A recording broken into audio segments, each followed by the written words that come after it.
मां हंसवाहिनी क्लासेस में आप सभी का स्वागत है। आज हम आपको सदिश का प्रतीक क्या होता है, सदिशों का प्रकार क्या होता है, जैसा कि आपके सामने सब लिखा गया है, इसके बारे में बताएंगे।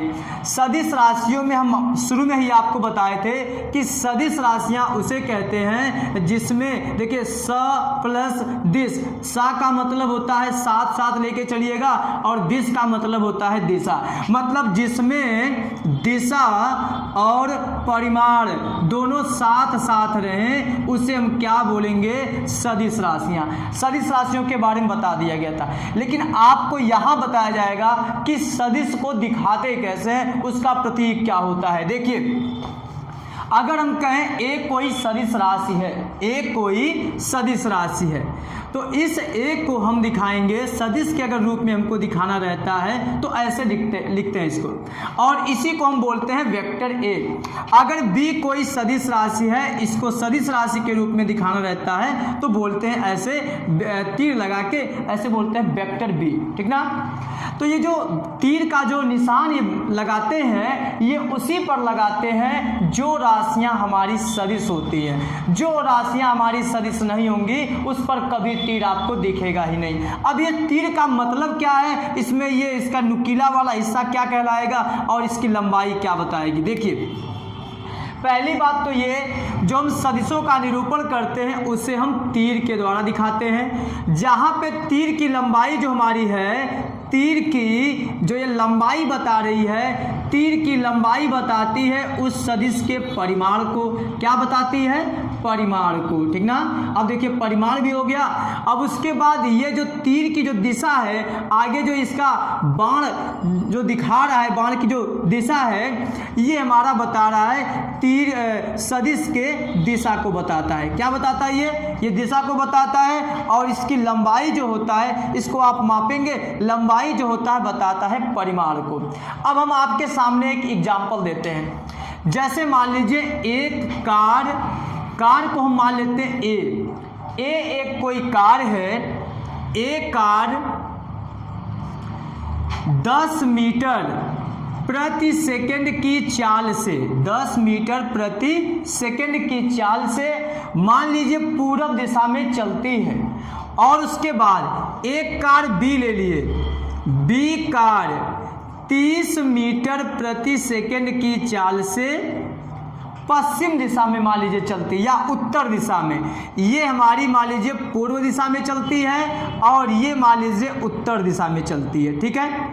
अब सबसे पहले हम आपको यहाँ पे डायरेक्शन बना के बताते हैं। ये अगर हम डायरेक्शन इसका बना दें और इधर हम मान लें पूर्व दिशा और इधर मान लें पश्चिम दिशा और इधर ऊपर मान ले उत्तर दिशा, और उसके बाद यहाँ नीचे हमारा हो गया मान लीजिए दक्षिण दिशा, ठीक है।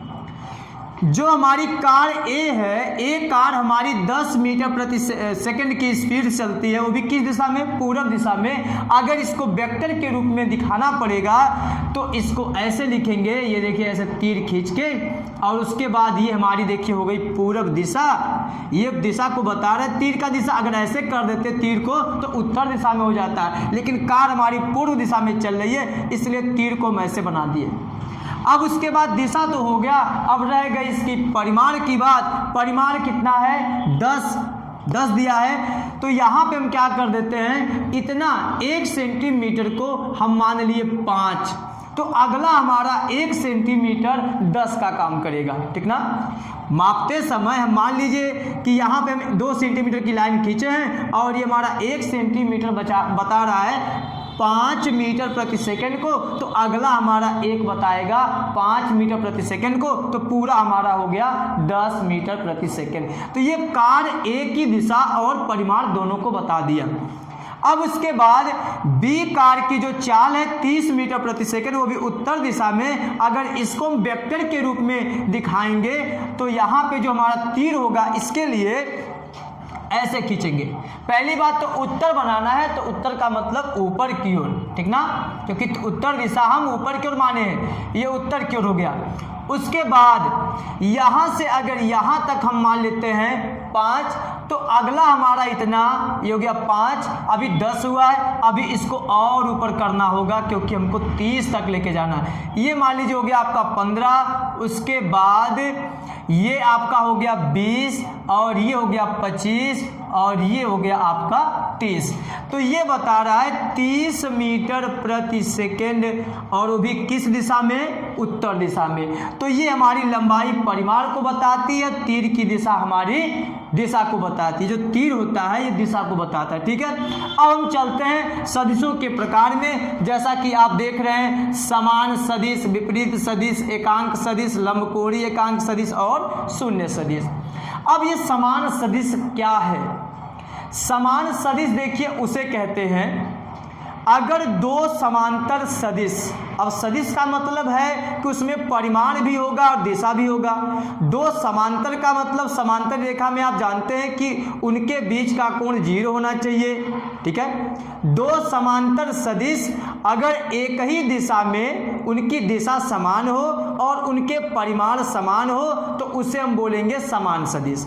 ये देखिए जो मार्कर को हम दिखाए हैं, मार्कर की दोनों लंबाई बराबर, दोनों की डायरेक्शन अगर हम उस साइड में लिए हैं तो इसका मतलब ये इस टाइम समान सदिश को बता रहा है, ठीक है। लेकिन अगर दो समांतर सदिश, ऐसे देखिए दोनों समांतर ही हो, अगर दिशाएं अलग अलग हो और परिमाण उतना ही हो, देखिए लंबाई दोनों का उतना ही है, ठीक ना, तो इसे हम बोलेंगे विपरीत सदिश।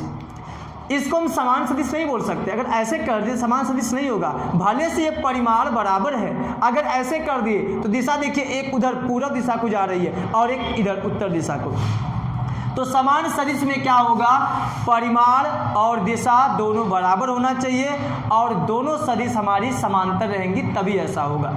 विपरीत सदिश में क्या होता है? परिमाण तो बराबर होना चाहिए बट दिशाएं हमारी अलग अलग होनी चाहिए। अगर एक पूर्व दिशा में है तो दूसरा पश्चिम दिशा में होना चाहिए, एक उत्तर है तो दूसरा दक्षिण दिशा में होना चाहिए।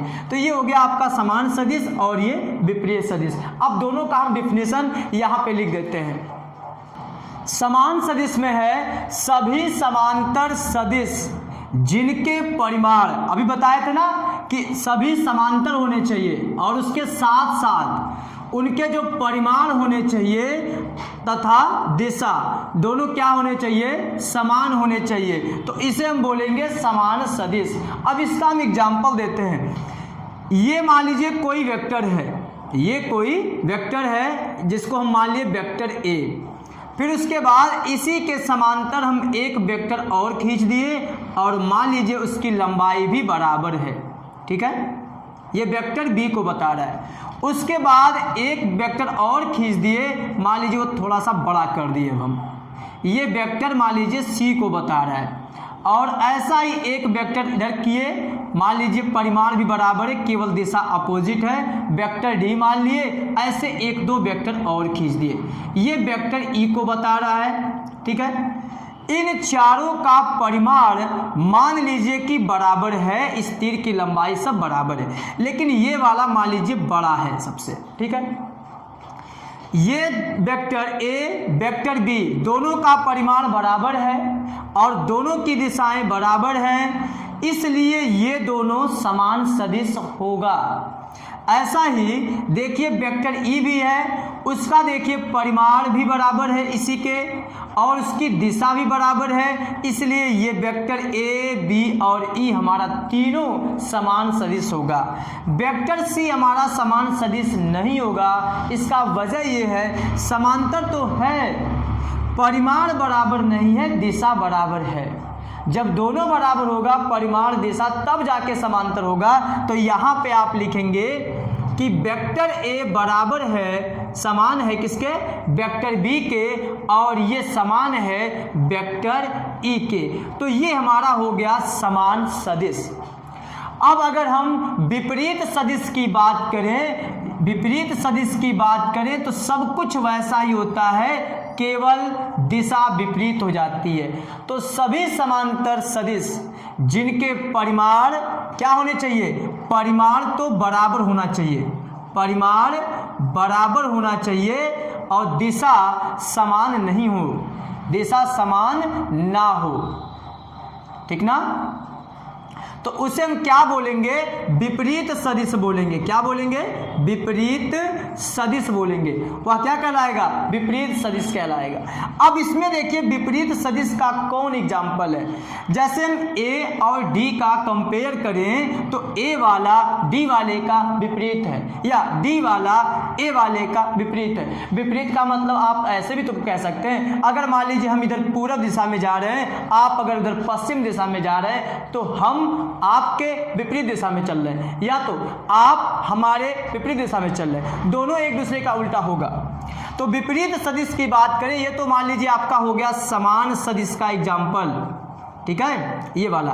विपरीत सदिश की बात करें तो वेक्टर ए वेक्टर डी के विपरीत है, और वेक्टर बी भी वेक्टर डी के विपरीत है, वेक्टर ई भी वेक्टर डी के विपरीत है। इसका मतलब वेक्टर ए बराबर अगर आपको लिखना होगा तो लिखेंगे माइनस वेक्टर डी, ठीक है, माइनस वेक्टर डी। क्यों, क्योंकि एक दूसरे का विपरीत है। अगर उसको बराबर आपको करना है, दो वेक्टर अगर विपरीत हैं उसको बराबर करना होगा, केवल एक का चिन्ह बदल दीजिएगा, अपने आप बराबर हो जाएगा। यहां से एक बात और मिलेगी, वेक्टर ए प्लस, जब ये माइनस इधर आएगा तो प्लस आएगा, vector A plus vector D अगर बात करें तो ये हमारा हो जाएगा 0, ठीक है। दोनों सदिशों को अगर आप जोड़ेंगे तो उसका वैल्यू कितना होगा, 0 होगा। क्योंकि अगर 5 न्यूटन का बल इधर लग रहा है, 5 न्यूटन का बल इधर भी लग रहा है, तो ना तो ये उधर जाएगा ना तो इधर आएगा। इसका मतलब ये हमारा बैलेंस रहेगा, परिणामी हमारा 0 होगा, ठीक है। वेक्टर ए वेक्टर डी का विपरीत कहलाएगा, वेक्टर बी भी वेक्टर डी का विपरीत कहलाएगा। तो यहाँ पे ए के जगह पे आप बी भी लिख सकते हैं, आप ई भी लिख सकते हैं, क्योंकि vector A vector B vector E सब हमारा समान सदिश है। वेक्टर ए वेक्टर डी विपरीत है, ऐसा हम कई एग्जांपल दे सकते हैं। वेक्टर बी वेक्टर डी भी विपरीत है, ठीक है। अब चलते हैं, हमारे थर्ड पॉइंट है एकांक सदिश। एकांक सदिश देखिए नाम से ही क्लियर है कि ऐसा सदिश जिसका परिमाण एक हो, जिसका परिमाण एक हो, उसे हम बोलेंगे एकांक सदिश। एकांक सदिश को हम ऐसे कैप लगा के प्रदर्शित करते हैं। एकांक सदिश को ऐसे आप कर दिए कैप लगा के प्रदर्शित करते हैं। अब इसका हम डिफिनेशन आपके सामने लिखते हैं। एकांक सदिश देखिए वह सदिश जिसका परिमाण एक होता है। इसका परिमाण क्या होता है, एक होता है, एकांक सदिश कहलाता है। एकांक सदिश बोलिए चाहे एकांक वेक्टर या यूनिट वेक्टर, बात एक ही है। ये हमारा समान सदिश का मतलब इक्वल वेक्टर, ये हमारा अपोजिट वेक्टर, ये यूनिट वेक्टर, ठीक ना। तो ये हमारा जो होता है, मान लीजिए कोई एग्जांपल लेते हैं, ए हमारा कोई वेक्टर है, वेक्टर ए, ठीक है। इसका परिमाण मान लीजिए ए है, परिमाण क्या है, ए है। ए हमारा कोई सदिश है जो वेक्टर ए को बता रहा है, उसका परिमाण अगर ए है, तो इसका अगर हम एकांक सदिश की बात करें तो एकांक सदिश को हम कैप से लिखते हैं, इसलिए एक कैप बराबर हो जाएगा उस वेक्टर को वेक्टर के परिमाण से भाग दे देंगे तो हो जाता है ये हमारा एकांक सदिश। एकांक सदिश को किससे प्रदर्शित करते हैं, कैप से। इसे क्या बोलेंगे, कैप, ठीक ना। ये आप याद रखिएगा कि एकांक सदिश को हम कैप लगाकर लिखते हैं, ठीक है। वेक्टर को वेक्टर के परिमाण से भाग देने पर हमको मिलता है एकांक सदिश। अब ये रही बात परिमाण का। परिमाण क्या होता है, अगर वेक्टर का आप मॉड ले लेते हैं तो आपको मिलता है परिमाण। अभी इसके बारे में आगे वाले लेक्चर में बताया जाएगा कि इसका परिमाण कैसे निकाला जाता है, ठीक ना। अब उसके बाद हमारा फोर्थ पॉइंट था लंबकोणीय एकांक वेक्टर। अब उसके बारे में देखिए लंबकोणीय एकांक वेक्टर क्या होता है। लंबकोणीय एकांक वेक्टर जो होता है इसको हम बोलते हैं ऑर्थोगोनल यूनिट वेक्टर, ठीक ना। क्या बोलते हैं, ऑर्थोगोनल यूनिट वेक्टर। अब इसका मतलब क्या है, आपको पता होगा या तो हो सकता है किसी को ना पता हो कि अक्ष जो हमारे होते हैं एक्स अक्ष, वाई अक्ष, नॉर्मल हम हाई स्कूल तक पढ़ते हैं। उसके बाद जब हम इंटर में मैथ में पढ़ते हैं तो उसमें हमारे 3 अक्ष होते हैं, एक्स अक्ष, वाई अक्ष और जेड अक्ष, जिसमें हम लंबाई, चौड़ाई, मोटाई तीनों को माप सकते हैं, ठीक ना। 3D में अगर मापन करना रहता है तो एक्स अक्ष, वाई अक्ष, जेड तीनों की आवश्यकता पड़ती है। ये मान लीजिए आपका एक्स अक्ष को बता रहा है एक, और एक मान लीजिए आपका वाई अक्ष को बता रहा है, तो एक हमारा ऐसे होगा जो बताएगा जेड अक्ष को, ठीक है। तो यहाँ पर हमारा अगर हम इसके बीच का एंगल देखें तो 90 होता है, इसके और इसके बीच का अगर एंगल देखें तो 90 होता है, ऐसे इसके बीच का एंगल देखें तो 90 होता है। तो लंबकोणीय एकांक वेक्टर या लंबकोणीय एकांक सदिश क्या होता है? अगर हम लंबकोणीय अक्षों, लंब का मतलब होता है 90 और लंबकोणीय अक्षों का मतलब होता है कि अगर हम एक एक्स अक्ष ऐसे खींच लें, ये हमारा मान लीजिए एक्स अक्ष हो गया, और उसके बाद ये अगर मान लीजिए वाई अक्ष हो गया, ये क्या हो गया? वाई अक्ष, ये हमारा हो गया एक्स अक्ष, और उसके बाद जो जेड अक्ष रहेगा वो तो ऐसे रहेगा। चूंकि हम 2D डायमेंशन यहाँ बना सकते हैं, 3D नहीं बना सकते हैं, इसलिए हम इसको ऐसे कर देंगे। लेकिन आपको ये ध्यान देना है कि इसके बीच का एंगल 90, अभी समझाए, इसके बीच का एंगल 90, इसके बीच का एंगल 90, लेकिन यहाँ पे हम इसको ऐसे बना नहीं सकते, इसलिए हम इसको ऐसे बनाते हैं। तो ये हमारा हो गया जेड अक्ष। क्या हो गया? जेड अक्ष। अब देखिए, इस पॉइंट को हम ओरिजिन पॉइंट बोलते हैं या प्रिंसिपल पॉइंट, जिसे हम मूल बिंदु बोलते हैं, वो हो गया। तो लंबकोणीय एकांक सदिश क्या होता है? अगर हम एक्स अक्ष के अनुदिश एक एकांक वेक्टर खींचे और वाई अक्ष के अनुदिश एक एकांक वेक्टर खींचे और जेड अक्ष के अनुदिश एक एकांक वेक्टर खींचे, तो लंबकोणीय अक्षों एक्स अक्ष, वाई अक्ष और जेड अक्ष के अनुदिश खींचे गए एकांक वेक्टर को ही हम लंबकोणीय एकांक वेक्टर कहते हैं। मतलब इधर जो हम वेक्टर खींचते हैं उसे हम आई कैप मानते हैं, जो वाई अक्ष के अनुदिश एकांक वेक्टर खींचते हैं उसे हम जे कैप मानते हैं, और वैसे ही जब जेड अक्ष के अनुदिश खींचते हैं तो उसे हम के कैप मानते हैं। जैसे देखिए क्रम क्या है? एक्स वाई जेड आई जे के, ठीक है। अगर हम आई और जे के बीच का कोण की बात करें 90, किन्हीं भी दो के बीच का कोण 90 डिग्री मतलब 90 डिग्री होता है। आपको ये भी याद रखना है, आगे ये काम देगा, ठीक है। तो लंबकोणीय एकांक वेक्टर आपको समझ में आ गया होगा। अब चलते हैं शून्य वेक्टर। शून्य सदिश जो है इसे हम जीरो वेक्टर या इसी को हम नल वेक्टर भी बोलते हैं, ठीक ना, NULL, नल वेक्टर भी बोलते हैं। अब देखिए, जो शून्य सदिश होता है, नाम से ही क्लियर है, शून्य सदिश ऐसा सदिश जिसका परिमाण शून्य होता है वह हमारा शून्य सदिश कहलाएगा। एग्जाम्पल देखिए, मान लीजिए A कोई वेक्टर है और B भी कोई वेक्टर है, इन दोनों वेक्टरों का परिमाण समान है। परिमाण क्या है? समान है। इन दोनों वेक्टरों का परिमाण समान है, मतलब ये हमारे दोनों समान वेक्टर है। क्या है? ये दोनों हमारे समान वेक्टर हैं। समान वेक्टर का मतलब कि परिमाण भी समान और दिशा भी समान होगा। अब उसके बाद अगर ये वेक्टर A बराबर वेक्टर B है, तो जब B को इधर लेके आएंगे vector A minus vector B, तो इसका अगर हम वैल्यू की बात करें vector A minus vector B का, तो बताइए जब वेक्टर A वेक्टर B बराबर है तो वेक्टर A में से वेक्टर B घटाएंगे तो जीरो ही तो आएगा, तो यहाँ पे लिखेंगे जीरो वेक्टर। तो इसी को हम बोलते हैं शून्य सदिश, ठीक ना। तो ये हमारी थी लास्ट टॉपिक